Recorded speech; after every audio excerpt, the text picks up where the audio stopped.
आज्ञा बापा लगे मुझे होइछे हैरान मोर लगे मोर बापा होइछे उदाहरण सुंदर भावरे पुणी प्रश्न पचारती गुंथि गुंथि भावरे हटिया गाहानती ये जो हटिया गाहान हट लगावती कार लगे कार पुओ हैरान होइछे केवल पुराण रे रहिछे पाठ जानिछ मुंद हट पिला लोक पुराण पाठ केबे पढ़ी नाही बाबूंकर आशीर्वाद रु आसुअछि दाई मात्र पुराण पाठ हे जणा नाही मोते देखो बेपार खुशी ना करी अछि मुसते भाग्यर दुर्बल जे एबे मोहर देखिले पिला माने मोर पिला माने थेटर शिखिले आगे महाभारत बोली न वही दे बोले महाभारत वही हेली मैंने दौड़ो दे छंदी मते मैंने जरो बाबारो तेनु करिए भरत पति की मुही तुझे है आगे दई पारली नहीं रथ धरी बुलीली देखो काहु जानिबी मुत पुराण पाठ केतो भारत पुराण देखिबा लेखा होछि पुराण पहिले देखिबा देखिए खोजिबी बाबू मारे सुनंदुई मनो दशरथ हइले उद्वरणम दशरथ गुरुराम गले बणरे हइरा हइले बण भितरे माला नदी रावण चोराइले दशरथ रामचंद्र धरा रामचंद्र दशरथ मुक्ति पाहती मायरे लेखा अछि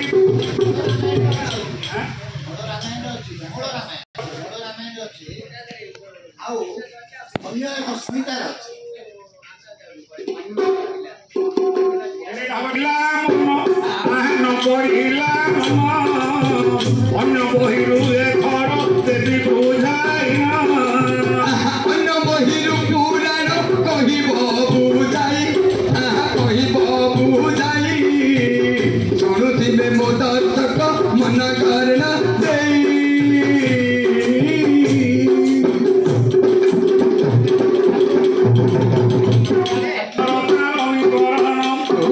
पंडित माने शुणिबे मन गुरी कही कहे कुंभु देवी बुझाई भागवत लेखा शुण आपण हरिवंशर मध्य लिखिथिबी बरण যদি নমস্কার বড়াই গলে রাজ সহারে যাই ন বসিলে আঠটা রকমি তার দেহরে অছি বড় অপমান তাকু দেবেনি বসিবা পাই আসন দেবে নাহি গোটিয়ে পদ ঋষি দেবে বুঝাই এতে জ্ঞান শাস্ত্র দেলানি সতুমে প্রত্যেক কহি বলন্ধে সে অষ্টলক্ষ ঋষি ভাবিলে মন সকল ঋষি বেলে পচারিন উদাহর বসাই শুনুধি মন সে কথা দামতে দেবে কহিন যদি না কৃষ্ণ বলব যদি না কৃষ্ণ দ্বার গায়ে দেখি ପିଲାମାନଙ୍କୁ ସବୁ ପଠାଇଲେ ଶଙ୍କରା ବଣ ବୁଝେର କାନ ବଣ ସେ ବଣେ ଖେଳୁଥିଲେ ପିଲାଏ ଦେଣ ସେଇଥିରେ ନାରୀ ଯେତେବେଳେ ସିଏ କ'ଣ କରୁଛନ୍ତି ତାଙ୍କର ଅନୁଜ ହେଉଛନ୍ତି ଉଦାଳକ ଋଷି ଆଉ ଅଷ୍ଟାବକ୍ର ମୁନି ଯେତେବେଳେ ତାଙ୍କ ଦୁଇ ଜଣ ଗୋଟିଏ ଇଏରେ ପାଠ କରନ୍ତି ये गुरुकुल पाठ करके जो विद्या अध्ययन करते सेगुड़ाक समस्त समाज आगे कहड़ मुनि युवा सब पुराण कथा कहते कौ कौ मिछ उच्चारण गुड़ा किसी कहीदेलु एवं जी आम सभा भितर मिछ उच्चारण कर मिछ उच्चारण करने भितर गर्भ भितर अच्छा स्त्री ना कौन कहड़ मुनि गर्भ अष्टवक्र ऋषि अलरेडी 9 मास से भर रही हंसीदे कहीं हंसीदे अष्टवक्र ऋषि की ଯେହେତୁ ସୁଜାତା ବିଷ୍ଣୁଙ୍କର ଆରାଧନା କରି ତାକୁ ଏତିକି ବର ମିଳିଯାଇଛି, ସେ ଗର୍ଭ ଭିତରେ ଯେଉଁ ସନ୍ତାନ ରହିବ ସେ ଉଚ୍ଚ କୋଟିର ଜ୍ଞାନୀ ହେଇଯିବେ। ଏଇ ଯେତେବେଳେ ଜ୍ଞାନ କଥା ଗୁଡ଼ାକ ଯେତେବେଳେ ଇଏ ତାଙ୍କ ବାପା କୋହଡ଼ ମୁନି କହୁଛନ୍ତି, ଏଇସବୁ ଗୁଡ଼ାକ ମିଛ ଯେତେବେଳେ କହିଛନ୍ତି, ଏ ପେଟ ଭିତରେ ରହିକି ହଞ୍ଚି ଦେଇଛନ୍ତି। ଯେତେବେଳେ ପେଟ ଭିତରେ ରହିକି ହଞ୍ଚି ଦେଇଛନ୍ତି, ସେ ଋଷିମାନଙ୍କ ସାମ୍ନାରେ ଇଏ ଯେତେବେଳେ କୋହଡ଼ ମୁନି ତାଙ୍କର ବେଦ ପାଠ ଉଚ୍ଚାରଣ କରୁଛନ୍ତି, ସବୁ ଋଷି ଗୁଡ଼ାକ ଦେଖିଲେ କୁଆଡ଼େ ଗୋଟେ ସାଉଣ୍ଡ ଆଉଛି, ତାଙ୍କ ଗର୍ଭକୁ ଅନେଇଲେ, ସେଇଠୁ ଗର୍ଭରେ ଇଏ ଅଭିଶାପ ଦେଇଦେଲେ। କିଏ? କୋହଡ଼ ମୁନି ଅଷ୍ଟବକ୍ର ଋଷିଙ୍କର ମା ସୁଜାତାଙ୍କର ଗର୍ଭର ଶିଶୁକୁ ଅଭିଶାପ ଦେଲେ ଯେ ତୁ 8 ମାସ ହେଇକି ତୋ ପେଟ ଭିତରେ ରହିଛୁ, ଏବେ 9 ମାସ ହେବାକୁ ଯାଉଛୁ, 8 ମାସ ହେଇକି ରହିକି ତୁ ମୋତେ ବର୍ତ୍ତମାନ ଇଙ୍ଗିତ କରୁଛୁ, ତୁ ଅଷ୍ଟବକ୍ର ହେଇକି ଅଷ୍ଟଗୁଣ ହେଇକି ତୁ ଜନ୍ମ ହେବୁ। ବାପା ତାଙ୍କ ଗର୍ଭ ଶିଶୁକୁ ଅଭିଶାପ ଦେଇଦେଲେ। ଯେତେବେଳେ ଅଭିଶାପ ଦେଇଦେଇଛି, ସିଏ ଯେତେବେଳେ ଜନ୍ମ ହେଇଛି ଅଷ୍ଟବକ୍ର ହେଇକି ସେ ସନ୍ତାନ ଜନ୍ମ ହେଇଛି। ଏତିକି ଭିତରେ ପିଲାଟି ଛୋଟ ହେଇଛି, କିନ୍ତୁ ଆଙ୍କେ ଯେହେତୁ ଗରିବ ଥିଲେ ସୁଜାତା ଏବଂ କୋହଡ଼ ମୁନି ସେହି ସମୟରେ ଯିଏକି ରାମଙ୍କର ସ୍ତ୍ରୀ ସୀତାଙ୍କର ପିତା ହେଉଛି ଜନକରେ ଜନକ ସଭା ବସାନ୍ତି। ଯେଉଁମାନେ ସେଇଠି ପାଣ୍ଡିତ୍ୟରେ ପାସ୍ ହେବେ ତାକୁ କିଛି ସମ୍ପତ୍ତି ଦେଉଥିଲେ। କିଏ? ଜନକ ଋଷି ଧନ ସମ୍ପତ୍ତି ଦେଉଥିଲେ। ସେ ଧନ ସମ୍ପତ୍ତି ଆଣିକି ସେ ତାର ଗୁଜାରଣ କରୁଥିଲେ। ଦିନେ ଯାଇଥିଲେ, କିନ୍ତୁ ଜନକପୁରରେ ଜନକଙ୍କର ଗୁରୁ ଜଣ ଅଛନ୍ତି, ତାଙ୍କ ନାଁ ହେଉଛି ବନି ଋଷି। ସେ ବିଷ୍ଣୁଙ୍କର ଅଂଶ ନେଇକି ଜନ୍ମ ହେଇଛନ୍ତି।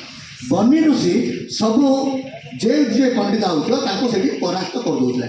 ଯେଉଁମାନେ ପରାସ୍ତ ହେବେ ତାକୁ ଜଳ ସମାଧି ଦେଇଦେଉଥିଲେ। ଜନକପୁରରେ ଯିଏ ପରାସ୍ତ ହେବ ବନି ଋଷିଙ୍କ ସାଙ୍ଗରେ, ସେ ସେଇଠି ତାକୁ ଜଳରେ ଝାঁସ ଦେବାକୁ ପଡ଼ୁଥିଲା।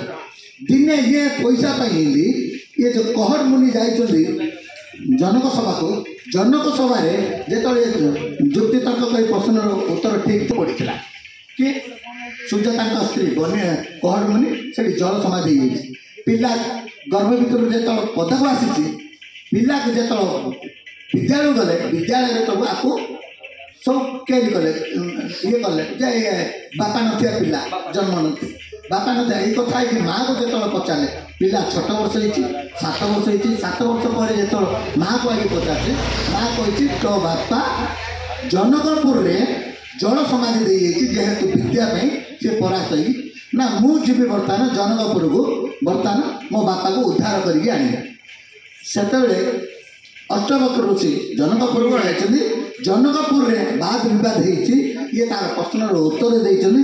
ବନି ଋଷିକି ପରାସ୍ତ କରିଛନ୍ତି। ବନି ଋଷି ଯାଇକି ଯେତେବେଳେ ଜଳ ସମାଧି ହେବାକୁ ତାଙ୍କ ଚୁକ୍ତି ଅଛି, ବର୍ତ୍ତମାନ ବନି ଋଷି ଯେତେବେଳେ ଜଳ ସମାଧି ହେଇଛି, ଏଇଠି ସିଏ ମନା କରୁଛି।